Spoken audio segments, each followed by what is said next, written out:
Hi friends, मैं हूं संदीप और आप देख रहे हैं द मोबाइल इंडियन। और आज बारी है आपको बताने की कि 50,000 रुपए से ज्यादा के सेगमेंट में कौन से थे बेस्ट फोन और किस ब्रांड ने कितने फोन लॉन्च किए।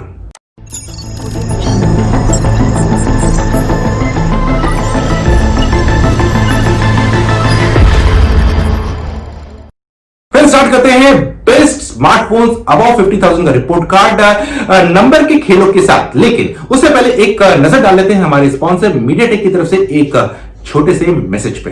मीडियाटेक दुनिया की चौथी सबसे बड़ी फैबलेस सेमीकंडक्टर कंपनी है और हम दुनिया के 70% से भी अधिक टीवी में पाए जाते हैं।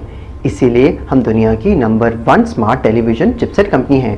क्या पता हम आपके टीवी में भी रहते हो।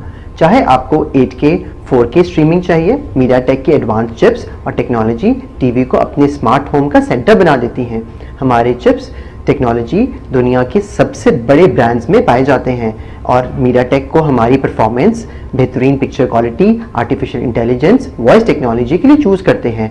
कुछ एक ब्रांड्स जैसे कि मोटोरोला, सैमसंग, रियलमी, इन्फिनिक्स ने इंडिया में powered by MediaTek televisions launch किए हैं। अभी लेटली में Xiaomi ने अपना QLED टीवी भी मीडियाटेक पे लॉन्च किया है। ये कुछ बातें हैं जो मीडियाटेक को दुनिया की सबसे टॉप फैबलेस कंपनी बनाती हैं। फ्रेंड्स, अगर नंबर्स पे निगाहें डालें तो 2020 में अबाउट 50,000 26 फोन्स लॉन्च हुए थे। वहीं 2019 में 20 फोन लॉन्च हुए थे, यानी इस साल थोड़े ज्यादा फोन लॉन्च हुए थे। अब बात कर लेते हैं जो टॉप 3 ब्रांड्स है 2019 के, वो कौन से थे।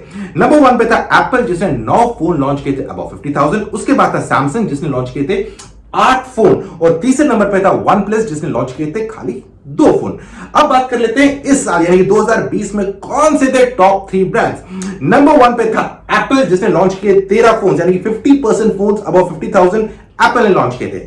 दूसरे नंबर पे था सैमसंग जिन्होंने लॉन्च किए 8 फोन और तीसरे नंबर पे था मोटोरोला जिसने लॉन्च किए 3 फोन।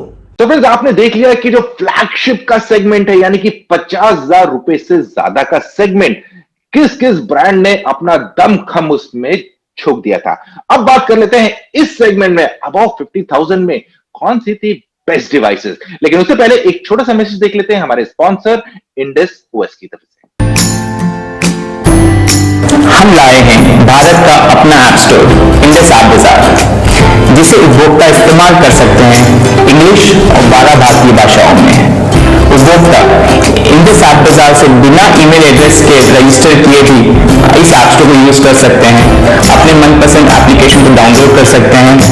आर्टिफिशियल इंटेलिजेंस की मदद से हम उपभोक्ताओं की जरूरतों को समझकर सबसे उचित ऐप दिखाते हैं। तो बनिए वोकल फॉर लोकल और इस्तेमाल करें भारत का अपना ऐप स्टोर इंडस ऐप बाजार। सबसे बात कर लेते हैं कि ये जो फ्लैगशिप सेगमेंट है इसमें सबसे अच्छी डिवाइसेस कौन सी थी, और इसे मेरा साथ देंगे नंद गोपाल राजन और निमिष दुबे।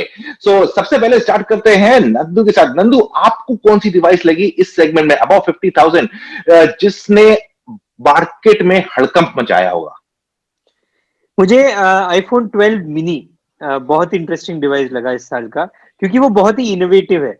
इनोवेटिव इसलिए क्योंकि एकदम एक नया साइज लेके आ रहा है जिसको हम भूल गए थे। ऐसे नहीं कि पहले नहीं होता था, बट एक हाथ में मतलब हाथ में आने वाला एक फोन जिसकी शायद दुनिया को जरूरत है। वो एप्पल पहले बताता है कि आपको इसकी जरूरत है, फिर लोगों को लगता है कि हाँ मुझे इसकी जरूरत है। वो एप्पल के साथ ये पुराना ये है, बट मुझे लगता है कि ये बहुत ये है क्योंकि हमने देखा, हमारा भी जो लोगों का इंटरेस्ट था सबसे ज्यादा आईफोन मिनी पे था बाकी फोन से। और अगर आप देखोगे बाकी फोन्स तो ठीक है, सबने अपने अपने इम्प्रूवमेंट्स किए हैं प्रो में, लेकिन इसमें तो थोड़ा आउट ऑफ द बॉक्स खेला एप्पल ने, और मुझे शायद लग रहा है कि इसमें काफी उनको फायदा होने वाला है इस फोन पे। राइट। निमिष, आपको क्या लगता है कि इस साल का आपके हिसाब से बेहतरीन डिवाइस कौन सा था? नंद गोपाल ने मिनी कह दिया तो भाई मुझको तो मैक्स कहना होगा। जी। नहीं नहीं नहीं, ऐसी बात भी नहीं है। फोन्स काफी अच्छे आए थे इस बार संदीप, और इस बार खास बात ये थी कि हमें काफी बड़े साइज के फोन मिले थे। शुरुआत सैमसंग गैलेक्सी S20 अल्ट्रा आपने देखी होगी, काफी भारी भरकम फोन था। नोट 20 अल्ट्रा देखा आप लोगों ने, वन प्लस का 8 प्रो देखा जो फिर काफी बड़ा फोन था। लेकिन इस सब के बाद अंत में अगर मैं बहुत प्रभावित हुआ एक फोन से तो मैं था आईफोन 12 प्रो मैक्स से। और रोचक बात यह है कि कभी कभी हम लोग एक फोन लेते हैं और लेते वक्त हम लोग तैयार होते हैं निराश होने के लिए। तो जब मुझे पता चला था आईफोन 12 प्रो मैक्स का दाम लगभग 1.25 लाख से ऊपर का फोन है ये, तो एक मुझे लगा था कि जनाब इतना दाम इसमें आप क्या दीजिएगा, आखिर क्या दीजिएगा, क्योंकि चलिए जैसे नंदगोपाल कहने मिनी है तो मिनी का शेप इनोवेटिव था, यहाँ आपको लग रहा था भाई वो बड़ा सा फोन मिल रहा है क्या हो जाएगा इसमें, लेकिन परफॉर्मेंस अचंभित करने वाली है, परफॉर्मेंस अचंभित करने वाली है। एप्पल ने इसमें बहुत काफी बड़ा सेंसर डाला है, तो फोटोग्राफी की लेवल जो आपको इसमें मिल रही है वो काफी अलग लेवल की मिल रही है। हाँ, कई लोग कहेंगे इतने दाम में आप चाहें तो मिररलेस कैमरा और एक आईफोन एसी जिसके बारे में हमने पहले बात की थी वो आप खरीद सकते हैं, लेकिन इसमें आपको शानदार साउंड मिल रहा है, बैटरी लाइफ अच्छी मिल रही है, डिस्प्ले आउटस्टैंडिंग है, प्रोसेसर बहुत अच्छा है। और कैमरे की बात, कैमरे एक्चुअली मुझे लग रहा है हमने कैमरे की पूरी कहानी अभी सुनी भी नहीं है, क्योंकि जैसे जैसे लोग बात कर रहे हैं एप्पल ने प्रो रॉ मोड इसमें इंट्रोड्यूस किया है और कई चीजें इसमें आ रही हैं। तो एक जिसे हम कहते हैं बेंचमार्क डिवाइस होती है ना, जो पहले होती थी कि ठीक है एप्पल भी ये कर रहा है, सैमसंग भी ये कर रहा है, आईफोन 12 प्रो मैक्स एक बेंचमार्क डिवाइस हो गया। एक है कि भाई अब इसको हराओ तो जाने, तो मेरे अनुसार आईफोन 12 प्रो मैक्स साल की सबसे बड़ी डिवाइस है इस सेगमेंट में। सो निमिष, तो इस साल मैंने ऑलमोस्ट एंड्रॉइड इकोसिस्टम की शायद Xiaomi को छोड़ के बाकी सब फ्लैगशिप डिवाइसेस पे हाथ आजमाया था, देख लिया था उनके क्या क्या फीचर्स हैं, लेकिन एक डिवाइस जो मुझे सबसे ज्यादा इंप्रेस की वो थी सैमसंग की नोट 20 अल्ट्रा। मैं पहले कंफ्यूज हो रहा था कि यार ये अच्छी होगी मेरे हिसाब से या फिर S20 अल्ट्रा होगा, लेकिन आई थिंक इसमें थोड़ा बहुत जो मेरा एकदम फोकस चेंज करवाया वो करवा दिया कोविड के टाइम ने, क्योंकि इसमें बड़ी स्क्रीन मिल रही थी और दिन भर तो हम लैपटॉप पे ही बैठे रहते थे और जब भी टाइम मिलता था तो फोन पे काम करना स्टार्ट कर देते थे, तो उस चक्कर में बड़ी स्क्रीन में इस बार यूज करने में काफी मजा आ रहा था। ऐसा लग रहा था कि हाँ मैं बहुत सारा काम इस पे कर सकता हूँ। स्टार्टिंग में मुझे थोड़ा सा इशू लग रहा था नोट 20 अल्ट्रा में, क्योंकि इसके कैमरा में थोड़ा सा पिक्चर्स उतने अच्छे नहीं आ रहे थे, बहुत बगी लग रहा था, लेकिन धीरे धीरे उसमें अपडेट्स आने लगे और फोन की परफॉर्मेंस काफी स्मूथ हो गई और कैमरा भी काफी अच्छे पिक्चर्स देने लगा। तो मेरे हिसाब से नोट 20 अल्ट्रा बहुत ही बढ़िया फोन था। इसके अलावा नंदू, आपको क्या लगता है कि कौन सा फोन हो सकता है जिसे हम कंसोलेशन प्राइस दे सकते हैं? सैमसंग फोल्ड 2 इतना बड़ा इतना महंगा फोन है कि I don't know consolation price मतलब सही वर्ड होगा इसके लिए, बट सैमसंग फोल्ड 2 बहुत ही अच्छा फोन है, क्योंकि फोल्ड से लेके फोल्ड 2 तक बहुत काफी चीजों को उन्होंने आयन आउट कर दिया है, मतलब थोड़ा लिटरल सेंस में भी यूज कर सकते हो, क्योंकि क्रीज अभी कम दिखता है, फोल्ड काफी अच्छी तरह से परफॉर्म कर रहा है, उसका हिंज बेटर हो गया है, तो ओवरऑल बहुत ही अच्छा फोन है। अभी पिछले साल मुझे थोड़ा एक्सपेरिमेंटल फॉर्म फैक्टर लगा था, अभी वो फॉर्म फैक्टर अगर आपके पास इतना पैसा है तो आप ले सकते हो, बट फिर भी यूज केस में थोड़ा इश्यूज है, लोगों को अभी उस हिसाब से यूज केस बनाना पड़ेगा और केयरफुल होना पड़ेगा। इनफैक्ट आज ही मेरे से कोई पूछ रहा था खरीदने के बारे में, तो मैं वही बोल रहा था बहुत अच्छा फोन है लेकिन संभल के यूज करना। राइट। निमिष, आप कौन सा फोन ऐड करना चाहेंगे? दो फोनों का जिक्र करना चाहूंगा संदीप, जो लॉन्च हुए और जिनको अप्रिशिएट भी काफी किया गया क्रिटिक्स द्वारा, लेकिन बाजार में उतना धमाल न मचा पाए, धूम नहीं मचा पाए, किस कारण ये तो हमें सोचना पड़ेगा।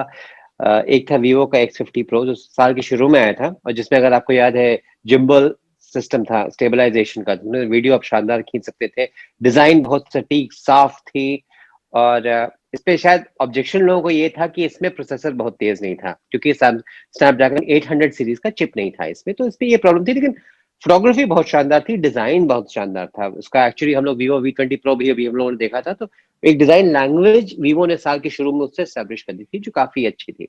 और एक और जो डिवाइस था जो इसके बारे में शायद ज्यादा बात होनी चाहिए थी, वो था ओप्पो का Find X2 और X2 Pro। X2 Pro तो शायद भारत में लॉन्च हुआ नहीं है, लेकिन X2 भी लॉन्च हुआ था, तो फ्लैगशिप प्रोसेसर था, अच्छे कैमरे थे, अच्छी डिजाइन थी, लेकिन एक तो उस समय पे लॉन्च हुआ जब जो इंडिया और चाइना के बॉर्डर में थोड़ा सा जो गड़बड़ी हुई थी वो हुई थी, तो शायद इस कारण ओप्पो थोड़ा लो प्रोफाइल रख रहा था, लेकिन डिवाइस बहुत अच्छी थी, बहुत अच्छी थी, क्योंकि ओप्पो का एक स्टैंडर्ड होता है, उनका डिजाइन का स्टैंडर्ड होता है, उसको मेंटेन किया था, कैमरास बहुत स्टडी थे।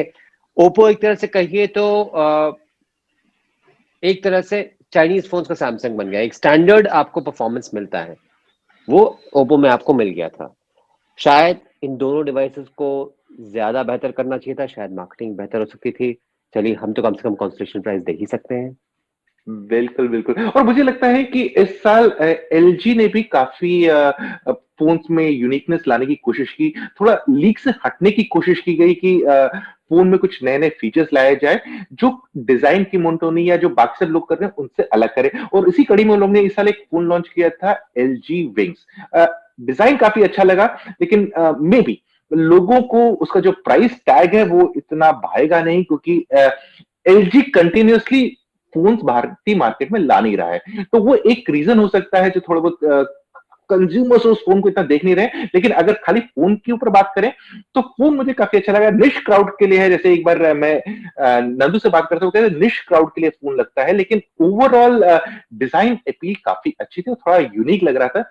एक बार रास्ते में अगर आप उसे यूज़ कर रहे होंगे और उसको हिला के ऐसे चलेंगे ना, 1-2 लोग तो मुड़ के देखेंगे ही आपकी तरफ कि आप कर क्या रहे हैं, आप कौन-सा फ़ोन यूज़ कर रहे हैं। तो फ्रेंड्स, बस इतना ही आज के इस रिपोर्ट कार्ड में। मुझे, नंदू को और निमिष को दीजिए इजाज़त। जल्दी मिलते हैं एक और नए वीडियो में, तब तक के लिए आप अपना ख्याल रखिएगा।